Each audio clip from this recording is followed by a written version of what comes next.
What's up, everybody? Welcome to another edition of Prospect Recap. I'm your host, James Ivy Williams, founder and CEO of Between the Lines Sports. And today I've got a few of my analysts with me. I will let them introduce themselves. Some guys you have seen before, some guys are new faces. So Alex, it is on you. Take it away. My name is Alex Walker, and I'm a regional scout in the Southeast region. Next up, Aaron. How you guys doing? I'm Aaron Lord. I'm the DMV regional scout as well as a video coordinator here at BTL this year. Alan. Hey, what's up, y'all? My name is Alan Alcantar. I am kind of like a mix of everything, scouting international guys, Conference USA guys, Big 12 guys, just because I happen to be in a basketball wasteland here in West Texas. And I also just kind of help out James and the rest of our amazing analysts, scouts, video guys, database guys, do the incredible work they do so that we can service our NBA and collegiate clients, as well as our whole following as well. And Garrett. Hey everyone, I'm Garrett Johnson. I'm based here out of Northern California, and I scout the WCC, Pac-12, and other conferences out here on the West Coast. This is going to be an exciting call for me because we actually have the number one prospect finally on the prospect recap. So we get to cover Victor Wembanyama, who's the number one prospect, Terquavion Smith, who's the number 18 prospect, Jalen Wilson, who we currently have as the number 20 prospect, Julian Strawther, who we currently have at the number 49 prospect, and Tyler Burton, who we currently have at the number 60 prospect. And these are all current rankings from our 2.0 mock draft, which just came out yesterday. So if you haven't checked it out, please go over and visit www.btlhoops.org, and you can check that out. And the video version is coming soon. I'm doing the editing right now, so that'll be dropping probably the next day or so. But we're going to jump right into it. We're going to start from 60 and work our way up to number one. And so at number 60 is Tyler Burton from the University of Richmond. And Aaron, it's on you. All right. Yeah. So Tyler Burton, he's 6'7", 215 pounds. He's a forward for the University of Richmond. He's a senior 4-year player at the University of Richmond. First thing that kind of stands out about him, when you look at his frame, he has a prototypical size for a wing in the modern league. He's about 6'7". And he really looks 215 pounds. He's not like a frail wing that the kind of bodybuilder that we see is more popular in the league today. He really has some strength on him, and he uses that well. He's a great rebounder for his size. His defensive rebounding percentage is like 22 for his career, so that's a pretty good number for a wing. And he's also pretty athletic. He's fast down the court in transition, gets to the rim very well. He's a great transition player. And then he used that offensively as well. He's primarily, his offensive role is he's not in a primary ball handler, but he does well in a secondary creation role. He uses dribble handoffs probably more than any player I've ever seen before. I think he's like 96th percentile in dribble handoffs used in the country. So he works out a dribble handoff a lot, and he uses that to just get his momentum going to his right hand to get to the rim. Same thing. He does have some flashes, pick and roll ball handler, getting to the rim with his right hand. And then also he does a good job of finding teammates on driving kicks. As a shooter, he's a career 33% shooter. This year, he's shooting only 29%. The mechanics on his shot look good. He gets a lot of his shots out of these spot up looks in the corner or out of dribble handoffs, but they just haven't quite fallen this year. Defensively, he's a pretty stout defender. He does well. He doesn't see it often, but I watched him live against George Washington last week, and he did a good job down low. He wasn't really ever moved out of his position, even when against bigger players. He uses his strength well and to his advantage. And he uses his strength to just rip the ball from players a lot. The scheme that Richmond plays, he digs a lot from the perimeter. He's often in the corner, and he'll dig in on drives, and a lot of times you see him just rip the ball away from players, which then he uses to run down get the ball out in transition and get to the other rim. Get to the rim. The interesting thing about him that I like about him is that there's no wasted movement with Tyler, in my opinion. There's not a lot of wiggle, but it's not like he can't get by people. He's definitely more of a straight line driver. He can change directions, but it's not wasted movements. He gets to his spots. And I think you're right. While the shot hasn't been falling, I think career plus 30% from the 3-point line, the shot looks the same as last year. So it's just not falling. And for me, that could be the fact that he's actually getting more attention as now he's kind of jumped into the primary scoring option for Richmond. So it's not a problem. I think we have a body of work for him too that is 4 years, so we can kind of see that this could just be a down year shooting, but it's not going to be a overall representation of who he is as a shooter or a player, in my opinion. Another thing I like about him too is his ability to play make. Again, nothing flashy or special. It's simply when he gets into the lane and he collapses the defense, he's either going to kick it out to an open shooter or he's going to drop it off to a big who's behind the defense. And so I think those are like the easy and the most universal reads that a playmaker can make. Is simply creating opportunities for his guys, which is, the ability to get in the lane and find somebody that's open. And so that's what I like about him a lot. I think you're right. The defensive side is unique because he has good frame, good hands, strong hands, good length. I think it's one of the things we were noticing a lot about guys that carry the load. A lot of times they typically do kind of like take breaks on defense, which I think basketball people can recognize. And so it's not necessarily a hindrance or a knock on him. It's more so just when he gets into the league, he'll have to step that up. And I think that'll happen for sure. Yeah, I definitely think what you said about no wasted movements. Like I said, he struggles to create for himself sometimes in the half court when his looks aren't as simple. But when the reads are there for him, he's able to move off of pick and rolls and just either get to the basket, draw defenders in, make the quick pass to the corner, or when he does get to the rim, he finishes very well there. Also, he's a smart player, recognizing like opportunities to cut. He cuts a lot. Like he has a couple cut possessions per game, and he scores very well off those as well. All right, let's move on. At number 49, we've got Julian Strawther from Gonzaga. Garrett, it's on you. Yeah, Strawther's a junior at Gonzaga this year. He's been on the NBA radar for a couple years now. He's a pretty good athlete with good size at 6'7", 205. I think what attracts most people at that size combination is his shooting ability. He's shooting over 42% from three this year. It's been an improvement every single year at Gonzaga.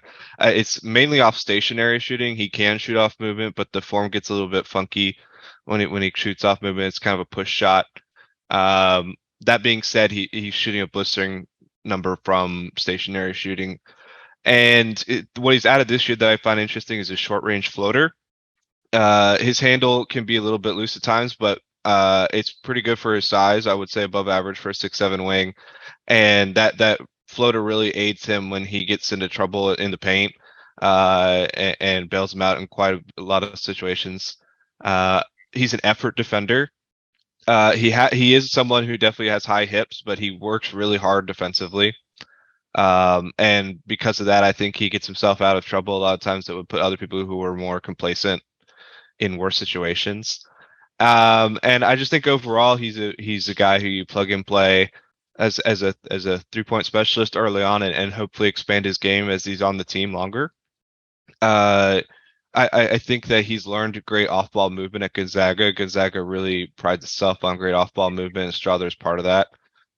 He can certainly attack closeouts at a good size, and of course he has the shooting that you already know will translate. So to me, he's a good second rounder, a guy that you would feel comfortable with bringing to the organization and having a role early on. For sure. I mean, he kind of falls right into that same thing. His role has improved every year or increased every year he's been at Gonzaga. Obviously, the knockdown shooting is a huge plus with the combination of size, right? So those are two things that you want in the NBA. 6'7", you said 206, and he also his body's improved too. Like I've noticed that from year to year that his body's improved. He's gotten stronger. He's toned up a little bit because he was a more chubby kid when he first came into college. So those are two things that I really like about him. On top of that, I think the floater that you mentioned is key because now that he's listed as a really good shooter, 41.8%, so he's at 42 overall. That floater is going to work because he's going to get run off the line a lot, and everybody doesn't have that pull up or the quickness or the athleticism to stop on a dime and pull up for a one dribble pull up. So being able to kind of create some separation on attacking closeouts, now you're into lane and that floater touch is great. And the things about floaters too, floaters are typically soft shots, so typically they don't bounce far out. So typically, if you don't make them, it's an opportunity for your team to get an offensive rebound as well. So those are things I like about him overall, on top of the fact that he is an effort defender too. Like that's the key. Like some people don't understand. It's simply just try. If you look like you're trying and you're competing, coaches will keep you on the court, but it's the guys that just are out there in the days and don't care, or, if you ain't averaging 30, you can't be an Olay defender. You can't. So you got to actually give some sort of effort, because effort in the right scheme works. It's just the guys that don't try. So like that's a plus for him. And we've talked about this on every call that we've had. You've got to be able to shoot. You've got to be able to defend, to stay on the court. One of those two will get you on the court, but the other one, if you can't do, will get you off the court really fast. And so the ability to shoot and the ability to compete on defense are going to keep him on the court for sure. And I think at 49 right now, where we have him, is a great slot, right fit, right situation, and he's another star of his role for sure. Coming up next, we've got Jalen Wilson from Kansas at number 20. Alan, it's on you.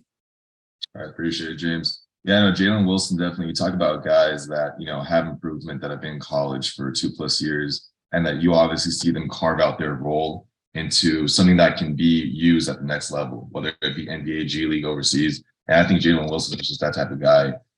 One thing is that he has gotten stronger. Last year, he was under 215 pounds. Now he's actually gone up to 225. And being 6'8", you see that, compared to watching the film last year to now, he looks leaner, he looks stronger. I think it has improved his confidence and his overall being in that Kansas program for about 3 years now. You see it that he's actually been able to understand who he is and what he can bring to the court. And in the play, every single big conference game that he's had so far this year, even though there are some things that need to improve, overall, like he's just, been lights out, especially now with the shooting off the catch and shoot and kind of like filling out his role as a true four. Especially from last year, he's taking a complete jump from where his offense has been. Biggest thing to note is that he was a sub 30% 3-point field goal shooter last year on 3 attempts. Now he's attempting 6+ attempts a game, and he's averaging 36% from beyond the arc, which is actually insane. He actually looks more relaxed. Like I said, he's stronger. He looks more confident when he's on the ball. He looks like he's able to create a shot now compared to last year. And honestly, it's kind of just learning, again, those off-ball movements, learning how to corral defenses, learning how to pull defenders his way, and even being able to, flash down guys at the corner, be able to, get those shots down and knock them down. Biggest thing with him is that I think that there's been improvement on the paint side. One thing is he does do better against smaller defenders. He kind of has like a spin move that is able to work. He's able to post up on guys. However, the one thing with the paint is that he does force a lot of shots. I don't like the shot selection too much in the paint, especially from the floater. He doesn't have the nice touch around the rim. That's something that could definitely be improved. But I like the footwork. I like the ability to even decelerate. Honestly, that's kind of one thing that I've seen with him is that he's been able to actually, from that 10+ feet range inside the paint, he's actually been able to stop and actually use his jumper to knock those shots down over guys that are smaller than him. And I think that that's just kind of one of those things that be improved upon year in, year out as he gets into the league. However, that's just kind of like the only caveats I have with him on the offensive side would be kind of like the shot creation aspect of it, as well as just, kind of improving overall his kind of vision of the game, kind of getting his teammates involved. But even defensively, although I think there are some, that would be his biggest detractor right now. There are a lot of things I like there. Like he does a good job of being able to get in front of his man. Like I said, that deceleration paint works. He's not a guy that's necessarily going to get blown by. I like his defensive positioning overall, being able to guard the perimeter while still being able to drop back into the paint for help coverage. The only thing is I would like to see a little bit more active hands overall.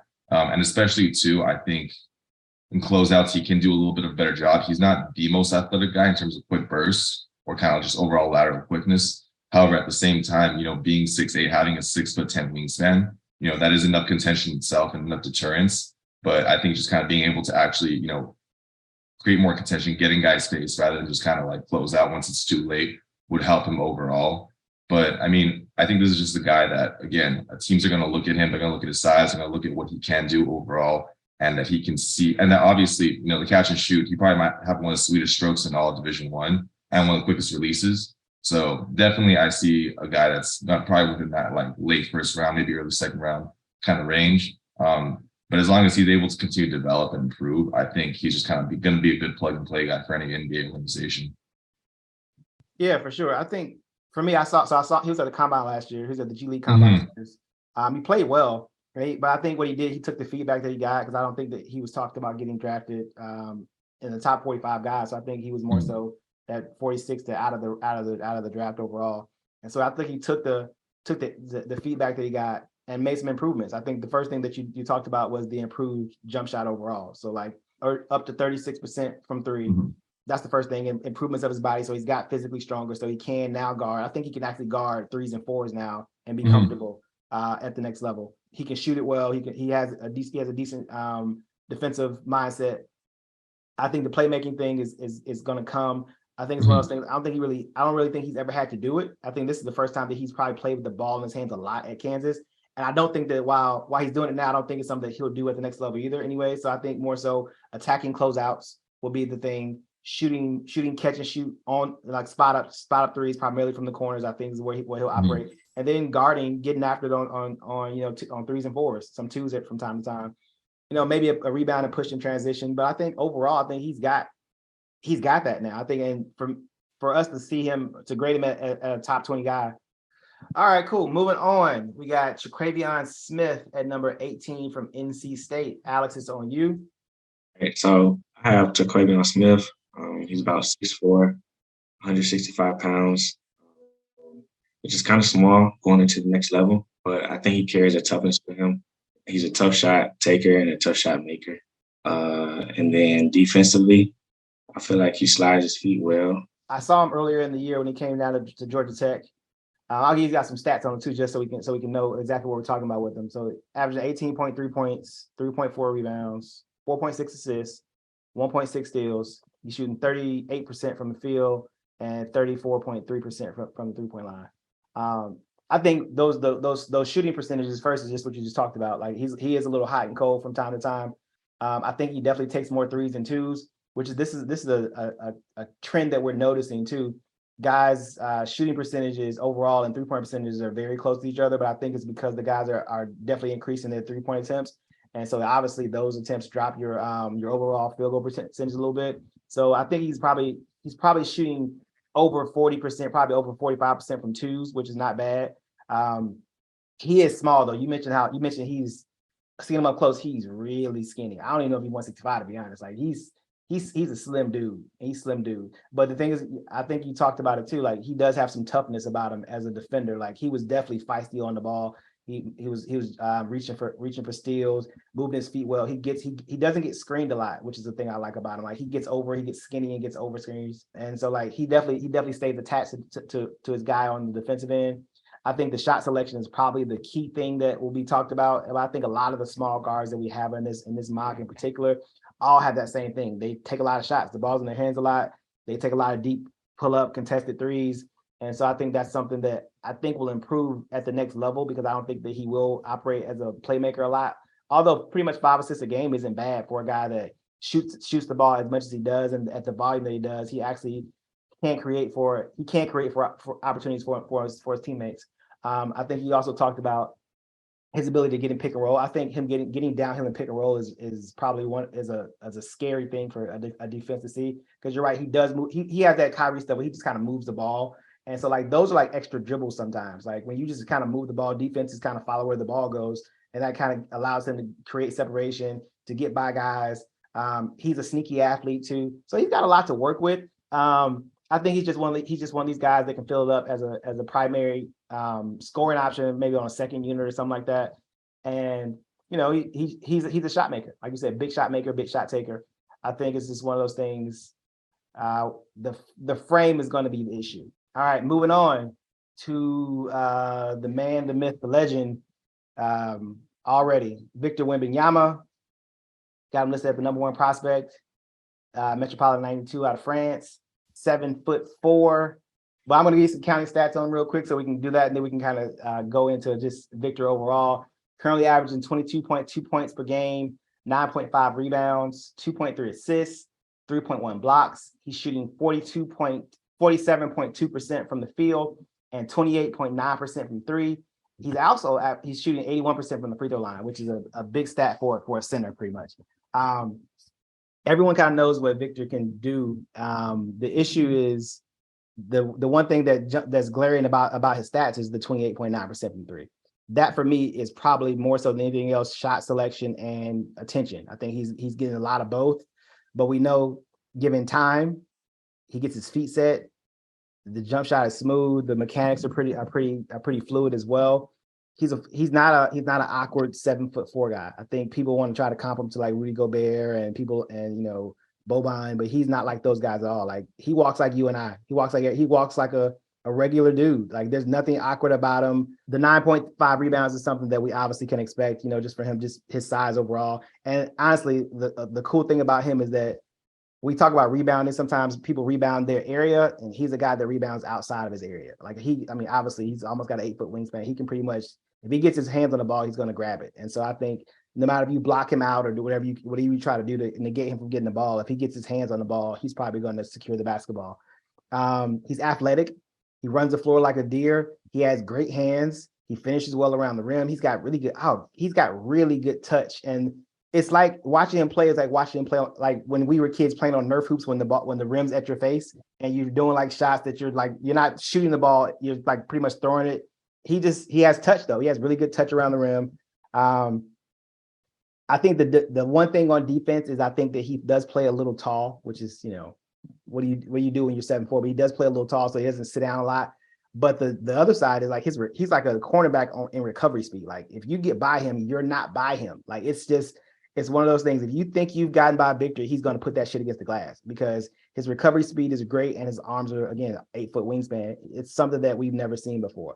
But I think the two slights is he doesn't sit down on defense on the perimeter, and he's going to probably play on the perimeter more so than he's going to play on the interior because I don't think he's strong enough yet to play on the interior.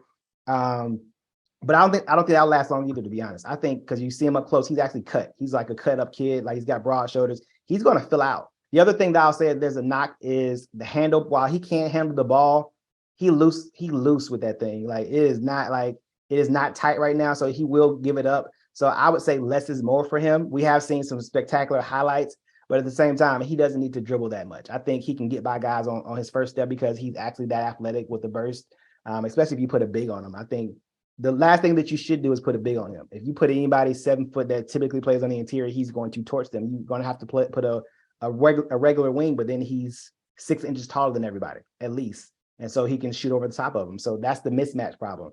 You put a big, he's too athletic and too quick. You put somebody who's more athletic and stronger, he has the ability to shoot over the top of him. And the mid-range game is good too. Like he has turnaround jumpers from both short corners, from the elbows.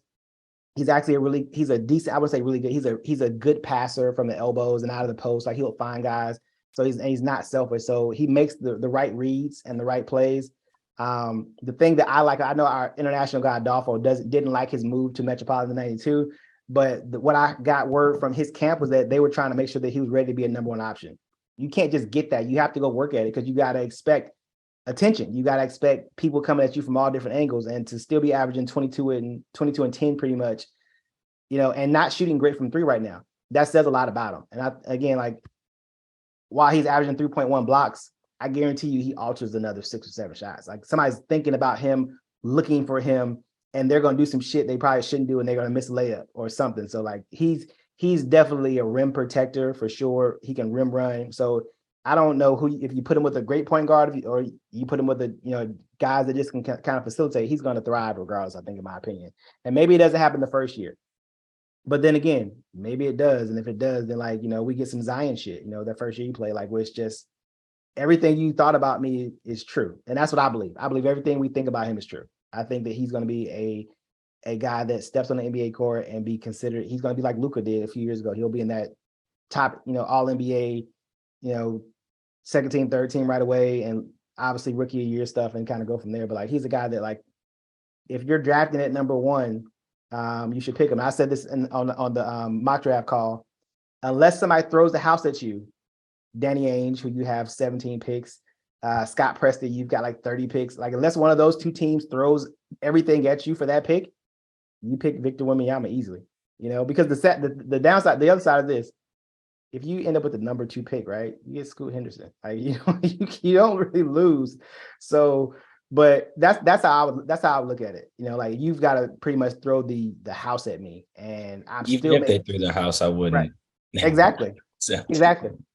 But that's the only time I think I would have to consider it though. That's the only thing. I probably wouldn't do it either, but I would at least consider it. If you threw 10 first round picks at me over the course, if you threw all that at me and players and picks in this draft as well, I would at least think about it. But this is a guy that This is the guy that if you take him and for some reason he doesn't pan out, no one questions that he didn't pan out.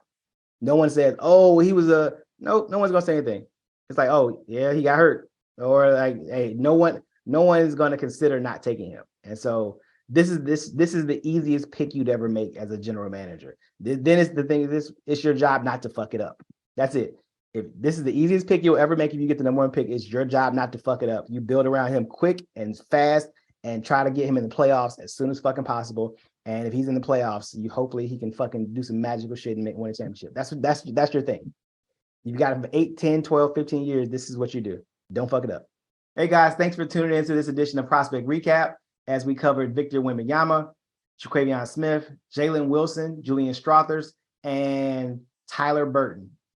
Stay tuned for more content just like this. We've got the mock draft video coming soon. Mock draft is out currently at www.btlhoops.org. Stay tuned for that. More prospect recap videos, more player highlights, and just more content. So follow us on socials at BTL Hoops. That's Instagram and Twitter. And again, check out the website, www.btlhoops.org. And stay tuned for more content. Until next time.